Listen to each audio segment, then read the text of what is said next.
हेर्नुहोस् है साथीहरू, हामीलाई जोइन गराउनुपर्ने साथीहरू चाहिँ यसरी पार्टलाइभित्र यो पार्टलाइभहरू भयो, यो भित्र यसरी आइपुग्छ। अनि ब्याक जाउँ भनेपछि यस्तो ठाउँमा आइपुग्छ। यो टाउ जस्तो थिच्नुपर्ने है, यस्तो म्यासेजहरू हुन्छ नि यताउति।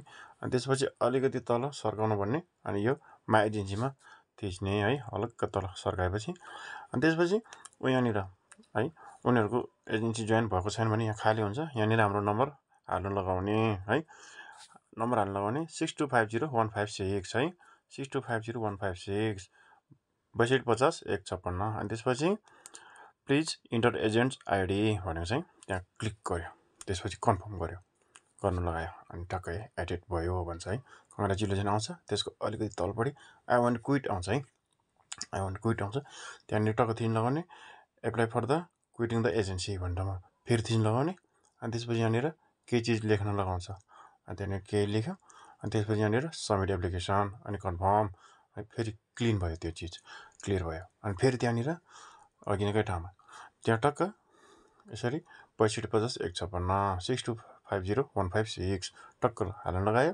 त्यसपछि प्लिज इन्टर एजेन्ट्स आइडी है, यो तल मेथड 1 2 3 छ, यसरी टक्क गर्न लगायो। स्क्रिनसट गर्दाखेरि चाहिँ उयो तल उसको आइडी देख्ने गरेर यो कन्फर्म गर्न लगायो। त्यसपछि है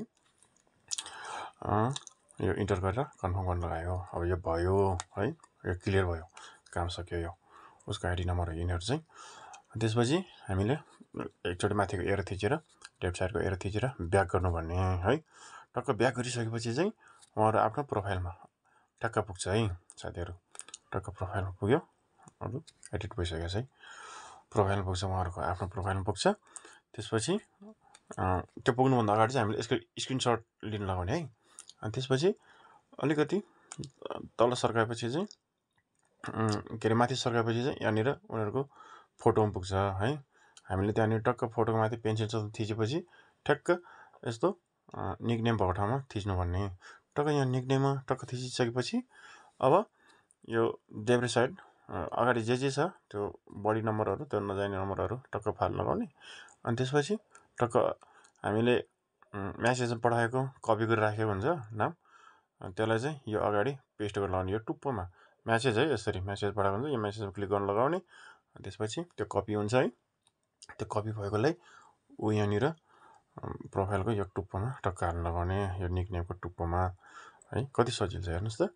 टक्क हाम्रो यसरी म्यासेजमा थिच्न लगाउने। अनि त्यसपछि हाम्रो म्यासेजमा गएर कपी गरेकोलाई अब उनीहरूको उयो टक्क यो पेन्सिलको टुप्पोमा थिचेर, अनि त्यसपछि निकनेमको टुप्पोमा निकनेममा क्लिक गर्न लगाएर त्यो टुप्पोमा पेस्ट गर्न लगाउने। अनि अब सेभ गर्न लगाउने। यदि रातोमा लेखिएको अक्षरहरू छ भने चाहिँ त्यहाँ 10,000 कोइन दिनुपर्ने हुन्छ। पहेँलोमा छ भने चाहिँ लास्ट एकपटक चेन्ज गर्न मिल्छ है। यसरी अब सेभ गरिसकेपछि यो भयो है। यति सजिलो छ, एकदम सजिलो छ साथीहरू गर्नको लागि, केही गाह्रो छैन। अब यो माई एजेन्सीको माथिपट्टि है, यो अक्षरहरूको तल यो हरियोमा आएको AUTH अथ भनेको ठाउँमा चाहिँ टक्क थिचिसकेपछि चाहिँ त्यहाँ थिचेपछि चाहिँ फेस भेरिफाइड गर्ने ठाउँ, यदि फेस भेरिफाई गरेको छैन भने हामीले मेसेजमा देखिहाल्छ है।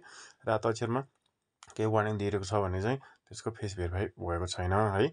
अनि यहाँ AUTH त्यो फेस भेरिफाई भएको छ कि छैन, त्यो फेक आइडी हो कि होइन, हामीले राम्रोसँग बुझ्नु चाहिँ पर्छ, त्यो हेर्नु जरुरी छ है।